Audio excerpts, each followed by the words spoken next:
주의 제단 앞에 모두 바치기 전 복을 받을 줄 생각 마라. 주의 제단에 선 제사드린 후에 주의 맘을 주장하니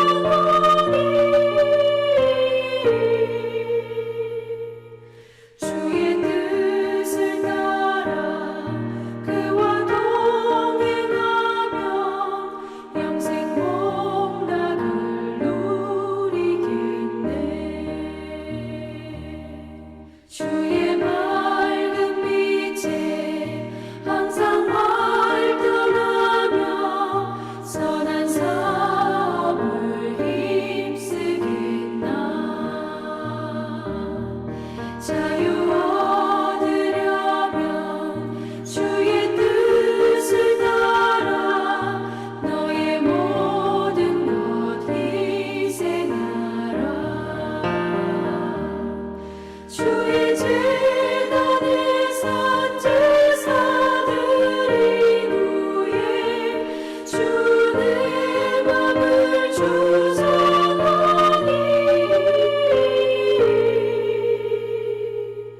주의 뜻을 따라 그와 동행하면 영생 복락을 누리겠네.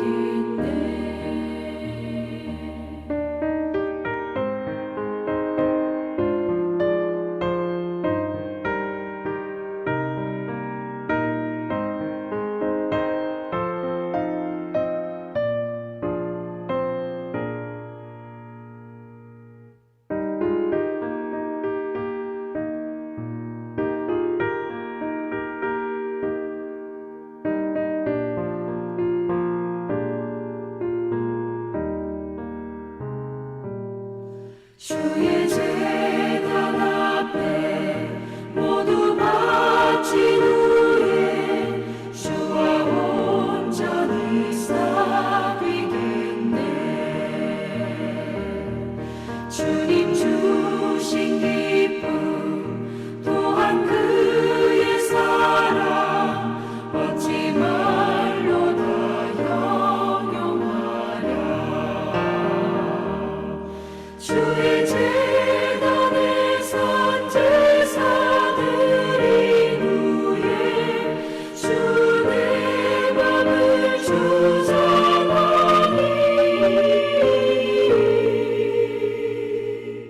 주의 뜻을 따라 그와 동행하며 영생 복락을 누리겠네.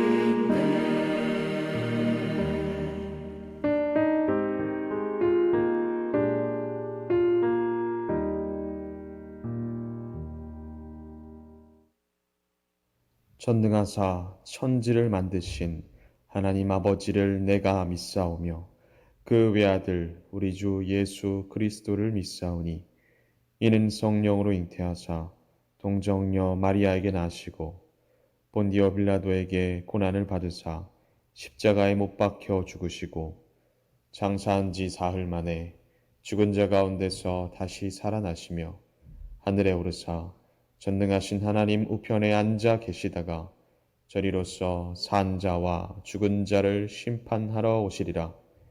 성령을 믿사오며 거룩한 공회와 성도가 서로 교통하는 것과 죄를 사하여 주시는 것과 몸이 다시 사는 것과 영원히 사는 것을 믿사옵나이다. 아멘. 오늘 저희가 함께 보실 말씀은 로마서 14장 19절에서부터 23절까지 말씀입니다. 그러므로 우리가 화평의 일과 서로 덕을 세우는 일을 힘쓰나니 음식으로 말미암아 하나님의 사업을 무너지게 하지 말라. 만물이 다 깨끗하되 거리낌으로 먹는 사람에게는 악한 것이라. 고기도 먹지 아니하고 포도주도 마시지 아니하고 무엇이든지 내 형제로 거리키게 하는 일을 아니함이 아름다우니라. 내게 있는 믿음을 하나님 앞에서 스스로 가지고 있으라. 자기가 옳다 하는 바로 자기를 정죄하지 아니하는 자는 복이 있도다. 의심하고 먹는 자는 정죄되었나니 이는 믿음을 따라 하지 아니하였기 때문이라. 믿음을 따라 하지 아니하는 것은 다 죄니라. 사랑하는 성도님들 반갑습니다. 어떻게 명절은 잘 보내고 계신가요? 맛있는 음식은 많이 드셨습니까? 명절 당일 새벽에도 이렇게 주 앞에 나와 예배하시며 기도하시는 성도님들에게 의와 평강과 희락으로 채워지는 놀라운 지혜의 은혜가 있으시기를 주님의 이름으로 축복합니다. 저희는 어제 본문에서 공동체를 향한 하나님의 마음이 무엇인지를 나눴습니다. 그 핵심은 무엇이었습니까? 방금도 말씀드린 의와 평강과 희락이었죠. 그리고 바울은 당부하기를 너희의 선한 의도와 행함이 비방을 받지 않게 하라 라고 하였습니다.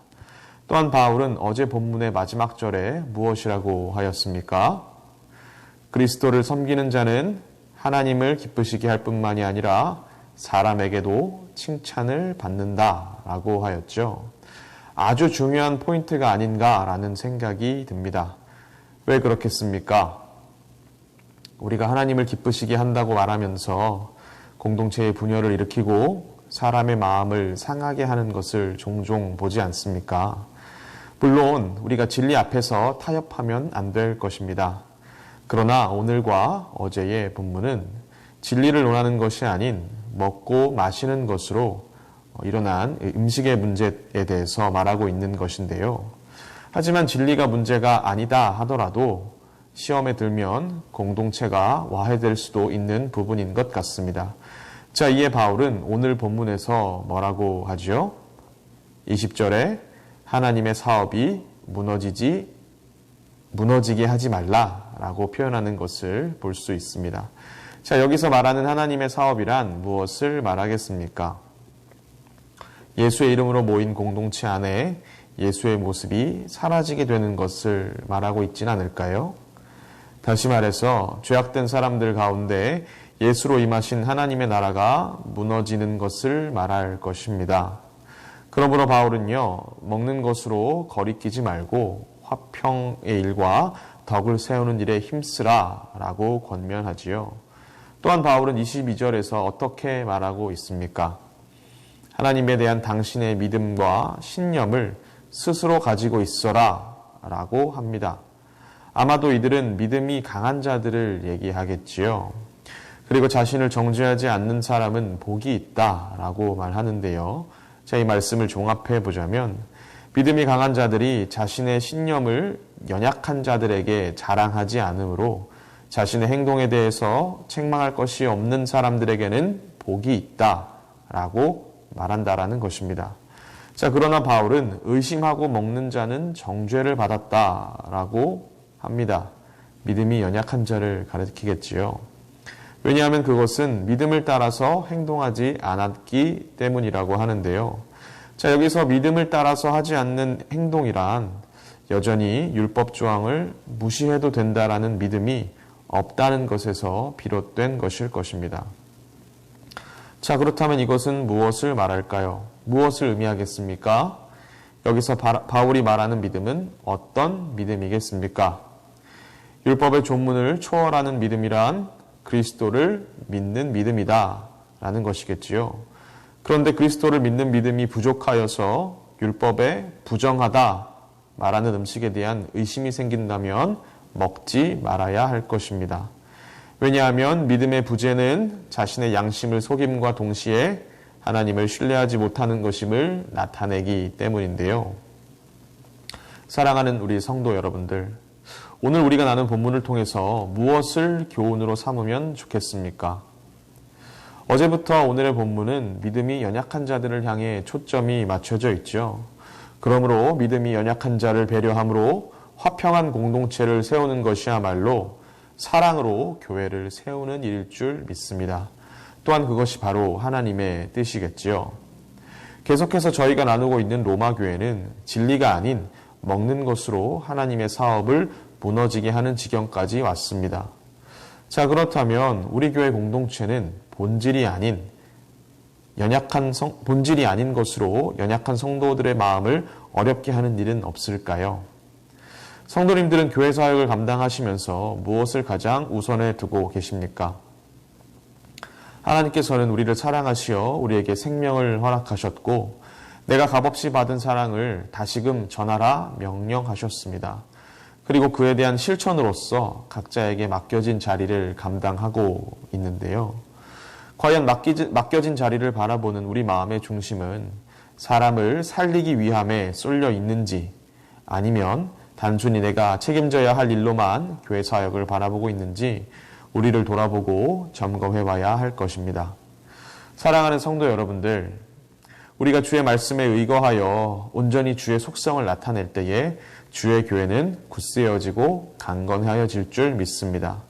또한 우리가 성령의 충만함으로 사랑과 화평과 화목이 넘칠 때에 다른 이들이 우리 교회 공동체를 부러워함으로 우리와 함께하고 싶어서 노크하게 될 줄 믿습니다.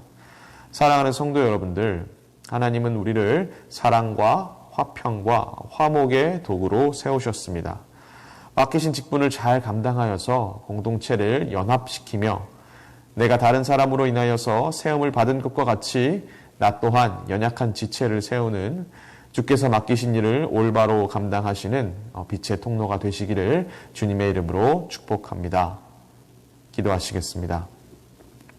사랑의 하나님 아버지 감사합니다. 오늘도 우리가 이 로마서의 말씀을 통하여서 연약한 이웃과 연약한 지체를 바라보는 주의 말씀을 나눴습니다. 살아계신 하나님 아버지, 우리가 우리 공동체를 바라보면서 나보다 연약한 지체를 바로 세우는 일에 주여 내가 전심전력할 수 있도록 주여 도와주시옵소서. 아버지, 그러나 우리가 연약하고 악하여서 때로는 나의 의로 맡겨진 자리를 감당하게 되는 것을 주여 바라봅니다. 또한 악한 마음으로 감당하게 되지는 않습니까? 살아계신 하나님 아버지, 우리가 온전히 주의 도구로서, 주의 통로로서 아버지 온전하게 잘 쓰임받을 수 있도록 저희를 다시 한 번 더 붙잡아 주시며 성령으로 충만케 하여 주시옵소서. 감사합니다. 예수 그리스도의 이름으로 기도드렸습니다. 아멘. 하늘에 계신 우리 아버지여, 이름이 거룩히 여김을 받으시오며 나라의 마옵시며 뜻이 하늘에서 이룬 것 같이 땅에서도 이루어지이다. 오늘날 우리에게 일용할 양식을 주옵시고 우리가 우리에게 죄 지은 자를 사하여 준 것 같이 우리의 죄를 사하여 주옵시고 우리를 시험에 들게 하지 마옵시고 다만 악에서 구하시옵소서. 대개 나라와 권세와 영광이 아버지께 영원히 있사옵나이다. 아멘. 이 시간 저희 함께 기도하기를 원하는 것은요, 저희에게 맡겨진 공동체, 또 그 공동체 안에 있는 지체들을 위해서 함께 기도했으면 좋겠고요. 또 저희 교회의 환우들을 위해서, 또 우리 교회에 앞으로 있을 많은 교육과 사역들을 위해서 함께 기도했으면 좋겠습니다. 또한 선교사님들을 위해서도 기도했으면 좋겠고, 우리 10월 17일에 있을 온 세대 예배를 위해서도 기도했으면 좋겠습니다.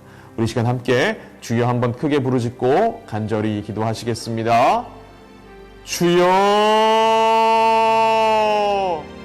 살아계신 하나님 아버지 감사합니다. 아버지, 우리에게 맡겨진 이 공동체가 온전히 주의 뜻에 합력하여서 선을 이루는 주여 그런 공동체가 되기 원합니다. 살아계신 아버지 하나님, 나에게 맡겨진 일은 무엇입니까? 나에게 맡겨진 직분은 무엇입니까? 온전히 아버지의 일을 잘 감당함으로 의와 평강의 주체가 될 수 있는 내가 될 수 있도록 주여 도와주시옵소서. 특별히 또한 기도하는 것은 아버지, 우리 교회 다음 세대들을 위해서 기도합니다. 아버지, 또한 우리가 온 세대 예배를 기획하고 준비하고 있습니다. 주여 그 가운데 함께 하셔서 온전히 주의 마음이 드러나고 온전히 주의 임재를 경험하게 되는, 또한 우리의 자녀들이 부모님의 모습을 보고 교회의 어른들의 모습을 보고 하나님을 깨닫게 되는 놀라운 시간이 될 수 있도록 주여 역사하여 주시옵소서.